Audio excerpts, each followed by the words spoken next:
Welcome to Tejashree news. Nandamuri Taraka Ramarao 14వ జయంతి వేడుకల్లో భాగంగా కువైట్ దేశంలో జరిగిన మినీ మహానాడు కార్యక్రమానికి ముఖ్య అతిథిగా హాజరయ్యారు పలమనేరు శాసనసభ్యులు అమర్నాథ్ రెడ్డి. ఈ సందర్భంగా కువైట్ తెలుగుదేశం పార్టీ నాయకులు, కార్యకర్తలు ఆయనకు ఘన స్వాగతం తెలియజేశారు. జ్యోతి ప్రజ్వలన గావించిన అనంతరం కీర్తిశేషులు నందమూరి తారక రామారావు స్మరించుకుంటూ సినీ మరియు రాజకీయ రంగానికి ఆయన చేసిన సేవలను కొనియాడుతూ తెదేపా నాయకులను, కార్యకర్తలను ఉద్దేశించి ప్రసంగించారు.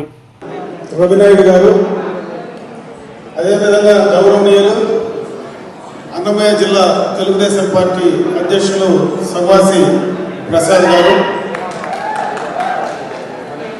సోదరులు సుండుపల్లి తెలుగుదేశం పార్టీ అధ్యక్షులు రమేష్ నాయుడు గారు,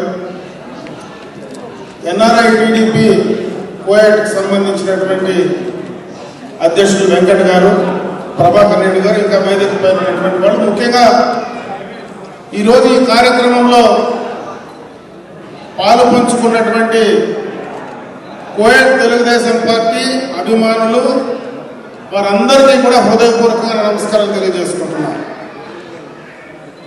ఎక్కడో దేశాలు సముద్రాలు దాటి పొట్ట చేతి పెట్టుకోనో లేదంటే ఉద్యోగ రీత్యానో ఇంత దూరం వచ్చిన తర్వాత తెలుగు రాష్ట్రం పైన, తెలుగుదేశం పైన అభిమానంతో ఈరోజు ఇక్కడ కీర్తిశేషులు నందమూరి తారక రామారావు గారి 104వ జయంతి, అదేవిధంగా తెలుగుదేశం పార్టీ ఏటా నిర్వహించేటువంటి మహానాడు కార్యక్రమం, మినీ మహానాడు అనేటువంటి కార్యక్రమాన్ని ఇక్కడ కోయట్లో నిర్వహిస్తూ ఉంటే నిజంగా కూడా చాలా సంతోషం.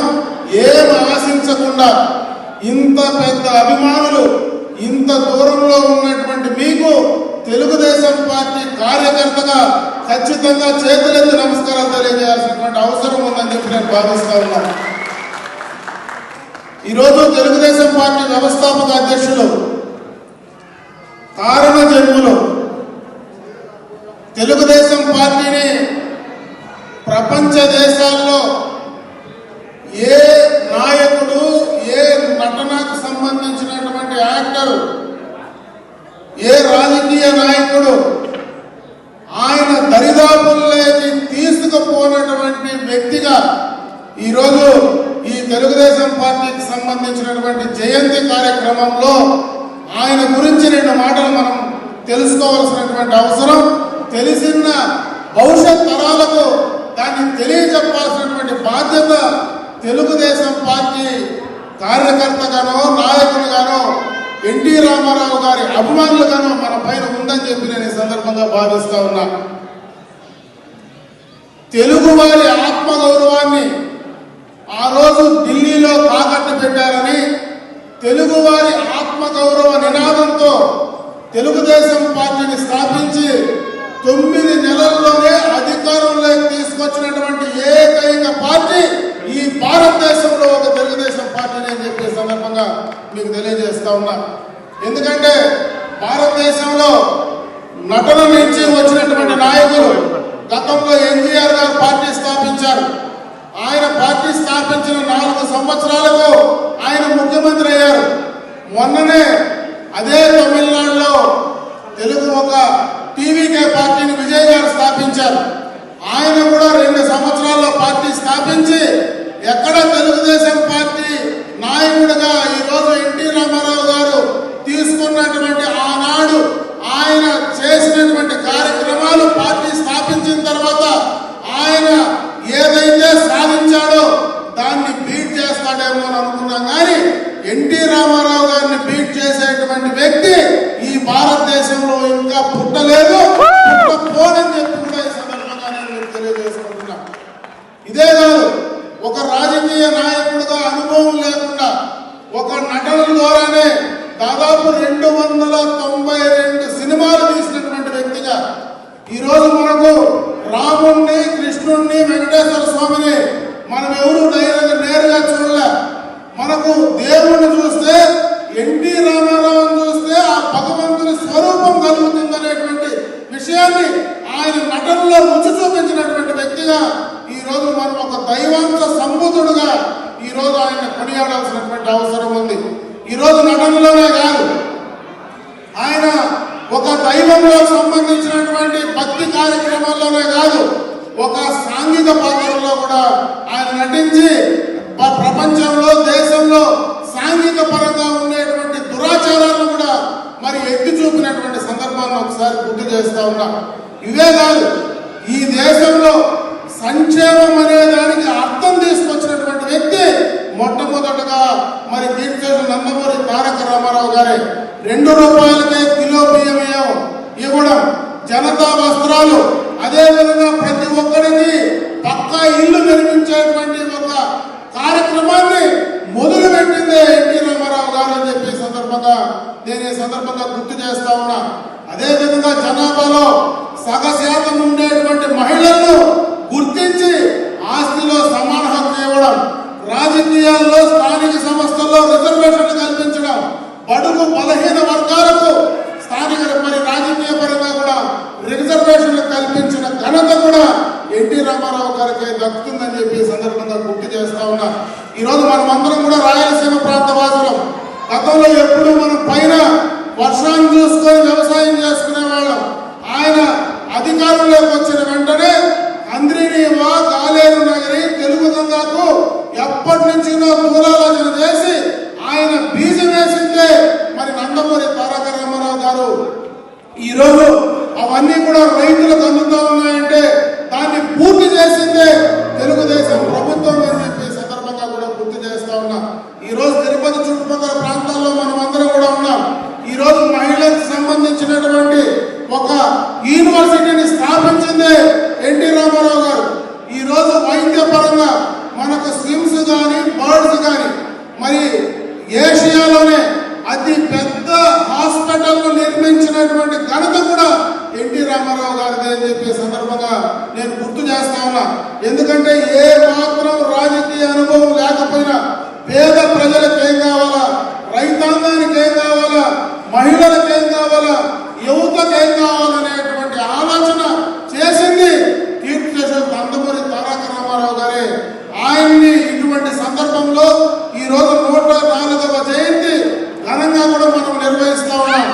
ఆయన చేసినటువంటి కార్యక్రమాలు ఒక్కసారి మనం పునరాలోచించుకొని ఒక తెలుగుదేశం పార్టీ కార్యకర్తగా, నాయకుడిగా, భవిష్యత్ తరాలకు మన పార్టీ నాయకుడిగా, మన పార్టీ వ్యవస్థాపక అధ్యక్షుడిగా చెప్పాల్సినటువంటి బాధ్యత ఈ రోజు మనందరి పైన, పార్టీ కార్యకర్తల నాయకుల పైన ఉందని చెప్పి నేను ఈ సందర్భంగా మీకు తెలియజేసుకుంటా ఉన్నా.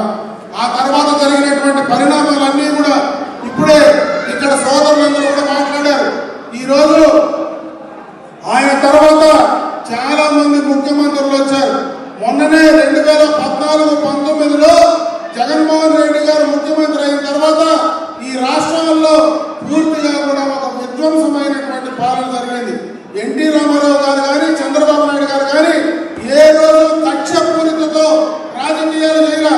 జగన్మోహన్ రెడ్డి వచ్చిన తర్వాత ఒక కక్షపూరితమైనటువంటి ధోరణితో మన పైన కేసులు పెట్టినా, ఎన్ని ఇబ్బందులు గురి చేసినా, ఎన్ని సమస్యలు పెట్టినా ఈ రోజు తెలుగుదేశం పార్టీ అజరామంగా ముందుకు వెళ్తా ఉందంటే మీలాంటి కార్యకర్తలు, అభిమానులు ఉన్నారు కాబట్టి ఈ రోజు తెలుగుదేశం పార్టీ బ్రహ్మాండంగా కూడా ముందుకు పోతా ఉంది.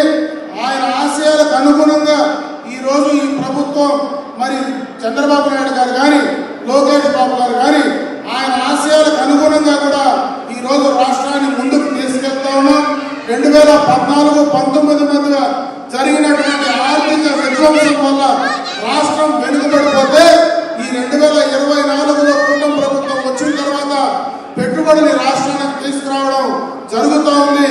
రాయలసీమ ప్రాంతంలో సాగునీటికి సంబంధించినటువంటి ప్రాజెక్టులు కంప్లీట్ చేయడానికి ముందుకు తీసుకుపోతా ఉన్నాం. పెట్టుబడులు తీసుకొచ్చే కార్యక్రమాన్ని రాయలసీమలో ముందుకు తీసుకోవడం జరుగుతూ ఉంది. ముఖ్యంగా రాయలసీమలో దాదాపు 1 లక్ష కోట్లతో, అంటే ఒక 40,000 కోట్ల రూపాయలు రాయలసీమలో వచ్చినటువంటి ఒక మరి ఈ యొక్క హబ్గా కూడా దాన్ని క్రియేట్ చేసి మనకు దానికి సంబంధించినటువంటి అన్ని కార్యక్రమాలు, అటు రోడ్లు కానీ, సాగునీటి ప్రాజెక్టులు కానీ అన్ని తీసుకెళ్ళడానికి ప్రయత్నం జరుగుతూ ఉన్నాయని చెప్పి సందర్భంగా మీ అందరి దృష్టికి తీసుకొస్తూ ఇవన్నీ కూడా ఈ ప్రాంతంలో మీకు చెప్పాల్సినటువంటి అవసరం ఉందని చెప్పి నేను భావిస్తూ మీరందరూ ఏమి ఆశించకుండా ఈరోజు ఎన్నికల్లో అటు తెలుగుదేశం పార్టీ గెలిస్తే చాలు, అక్కడ శాసనసభ్యుడు ఎవరైనా మాకు అవసరం లేదు, తెలుగుదేశం పార్టీ నాయకత్వం ఈ రాష్ట్రంలో గెలవాలని చెప్పి ఏం ఆశించకుండా పనిచేసేటువంటి మీలాంటి కార్యకర్తలు అభిమానులు ఉన్నంత వరకు తెలుగుదేశం పార్టీకి డోకా లేదని చెప్పి మరొకసారి తెలియజేసుకుంటూ ఈరోజు మేము వచ్చేటప్పుడు కూడా చాలా మంది మాట్లాడారు, అయ్యా ఈరోజు పక్కనే మనకు కోయట్ పక్కనే ఇరాన్ ఉంది, మొన్ననే కూడా బాంబులు వేసి చాలా ఇబ్బందులు జరుగుతూ ఉన్నాయి, మీరు ఈ సందర్భంలో అక్కడికి పోవాలన్న అవసరం ఉందని చెప్తే ఖచ్చితంగా కూడా పోతా ఉన్నాం. లేకపోతే అది జరగకుండా అడగకుండా ఉంటే ఒకవేళ మేము ఆగిపోయి ఉంటామేమో, కానీ ఆ మాట అనిందానికే మేము ఖచ్చితంగా కోయట్కు పోతాం.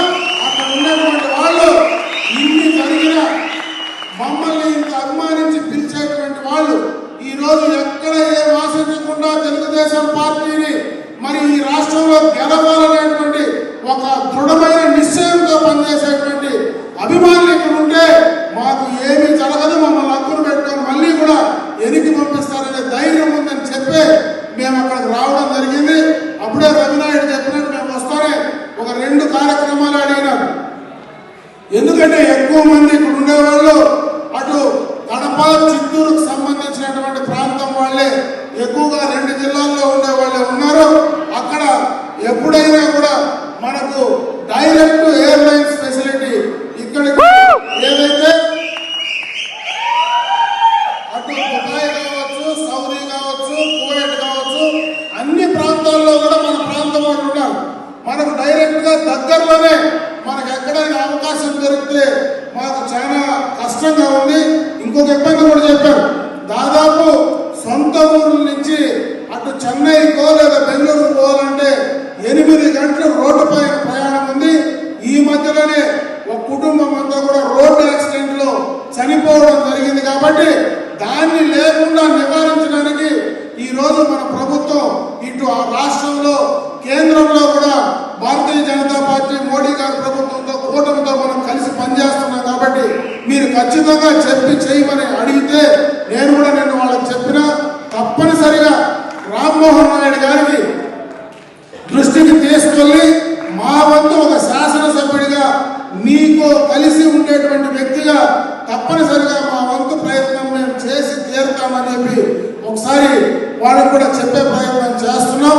అదే కాకుండా మీకు అక్కడ గ్రామాల్లో ఇక్కడ ఎక్కువగా కూడా రాయచోటి పరిసర ప్రాంతాల్లో అటు రాజంపేట, రాయచోటి, కడప, పీలేరు, ఈ కోడూరు ఈ ప్రాంతం వాళ్ళే ఎక్కువగా కూడా ఇక్కడ ఉన్నారు. కాబట్టి ఎందుకంటే ముందు నుంచి పాల్గొనరాయుడు కుటుంబంతో అందరికీ కూడా సంబంధాలు ఉన్నాయి. ఏ వచ్చినా కూడా తప్పనిసరిగా కూడా మీకు కూడా ఒక యువ నాయకుడిగా చంద్రబాబు నాయుడు గారు వారిని ముందుకు తీసుకురావాలనేటువంటి ప్రయత్నంలో భాగంగానే, ఎందుకంటే ఆనాటి నుంచి కూడా తెలుగుదేశం పార్టీలో అభిమానంగా ఉండేటువంటి కుటుంబం అది. ఈ రోజు మళ్ళా చంద్రబాబు నాయుడు గారు ఆ కుటుంబంలో వ్యక్తిని మళ్ళా రాజకీయంగా నేను అన్ని రకాలుగా సహకరిస్తాను, మీరు ముందుండి పనిచేయాలని కోరారు. కాబట్టి ఆయన అండ ఖచ్చితంగా ఆ ప్రాంతంలో పాత కడప జిల్లాలో ఖచ్చితంగా మీకు ఉంటుంది. ఇటుపక్క ఎప్పుడైనా అటు చిత్తూరు కానీ మదనపల్లి ఏరియాలో ఏదైనా అవసరం ఉంటే ఆ ప్రాంతంలో నేను కూడా ఉన్నాను. కాబట్టి ఖచ్చితంగా నా దృష్టికి కూడా తీసుకొస్తే నా వంతు చేయగలిగినటువంటి కార్యక్రమాలు తప్పకుండా చేసే ప్రయత్నం చేస్తానని చెప్పి ఈ సందర్భంగా మీ అందరి దృష్టికి తెస్తా ఉన్నాను. ఎందుకంటే నేను స్వతహాగా మరి తెలుగుదేశం పార్టీలో ఎన్టీఆర్ గారి మీద అభిమానంతోనే నేను రాజకీయాల్లోకి వచ్చినా. నేను అసలు రాజకీయాల్లోకి వస్తానని కూడా అనుకోలే. మరి రాజకీయాల్లోకి హరికృష్ణ గారు ఆ రోజు ఎవరైతే ఎన్టీఆర్ గారు వ్యాను ఆయన తోలుతా ఉంటే ఆయన వెనకండి పరిగెత్తా పోయి ఆ రోజు నుంచి రాజకీయాల్లోకి రావాల్సి వచ్చింది. ఎన్టీఆర్ గారే నన్ను జిల్లా రాజకీయాల్లో మొట్టమొదటిగా జిల్లా రాజకీయాల్లో నన్ను డిసిసి అధ్యక్షుడిగా కూడా ఎన్టీఆర్ గారు ఆ రోజు చేసి రాజకీయాల్లో వచ్చాడు. కాబట్టి నేను ఎక్కడ ఉన్నా బ్రతికున్నంత వరకు ఎన్టీఆర్ గారి అభిమానిగానే మరొకసారి తెలియజేసుకుంటూ ఈ రోజు కోయట్లో మీలాంటి ఈ ఇక్కడ ఉన్నటువంటి అభిమానులు మరి ప్రపంచ దేశాల్లో అన్ని చోట్ల కూడా చేస్తూ ఉన్నారు. మీరు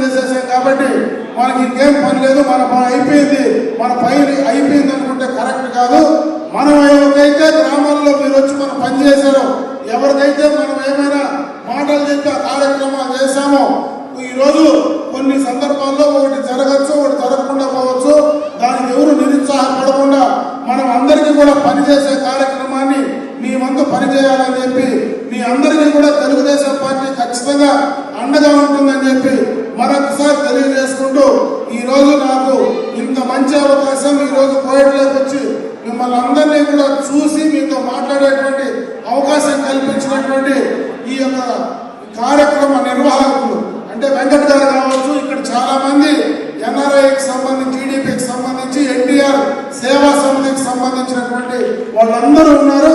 వాళ్ళందరికీ కూడా మనస్ఫూర్తిగా కృతజ్ఞతలు తెలియజేసుకుంటూ సెలవు తీసుకుంటున్నా. జై హింద్, జై ఎన్టీఆర్. ఇవేవి పట్టించుకోకపోవడం వల్లనే ఇలాంటి దొంగతనాలు జరుగుతున్నాయని పోలీసు పెద్దలు అంటూనే ఉన్నారు. ప్రజలు ఇకనైనా బయట ప్రాంతాలకు వెళ్ళేటప్పుడు పోలీసులకు ఇన్ఫార్మ్ చేస్తే తగిన భద్రత కల్పిస్తారు కదా